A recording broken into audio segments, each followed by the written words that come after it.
नवाज शरीफ के वज़ीर-ए-आज़म बनने में कोई रुकावट नहीं। प्रोग्राम तज्ज़िया में ख्वाजा आसिफ ने अदालती फैसले को खुशाइन करार दे दिया। बोले सियासतदानों की गलतियों का फ़ायदा किसी और ने उठाया। नवीद कमर ने ताहयात नहली सज़ा को बड़ी ज़्यादती का नाम दिया। बोले सुप्रीम कोर्ट का फैसला दुरुस्त और अच्छा है। मैं समझता हूँ कि सुप्रीम कोर्ट ने एक बहुत बड़ी जो है नाइंसाफी जो है उसको जो है वो करेक्ट किया है। पहले भी कोई रुकावट नहीं थी, लेकिन एक प्रिंसिपल अब सुप्रीम कोर्ट ने तय कर दिया है कि अगर किसी के ज़हन में जो नवाज शरीफ के तालिब लोग हैं उनके ज़हनों में भी कोई इबाहम था, तो आज इबाहम वो भी दूर हो गया है।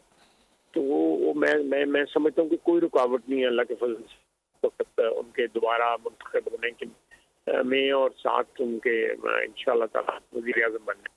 मैं समझता हूँ कि तमाम सियासतदानों को जो मेरी अपनी बरादरी है उनको जो है गुरुवार ठहराता हूँ, जो है वो फायदा उठाया 75 साल। It's a very good decision, चाहे उसके बेनिफिशियरी वो लोग हों जो कि हम हमारे खिलाफ इलेक्शन लड़ेंगे, लेकिन जो उसूली तौर पे बात है उसको जो है मानना चाहिए कि ये इतना हद तक हुआ है और हमें उम्मीद है कि आइंदा जाके इसमें और ज़्यादा क्लैरिफिकेशंस आएंगी और ये जो सब्जेक्टिव किस्म की जिस क्वालिफिकेशंस हैं वो सारी की सारी आइन से निकाल दी जाएंगी कि 621F आइन का ना हिस्सा होना ही नहीं चाहिए सिरे से।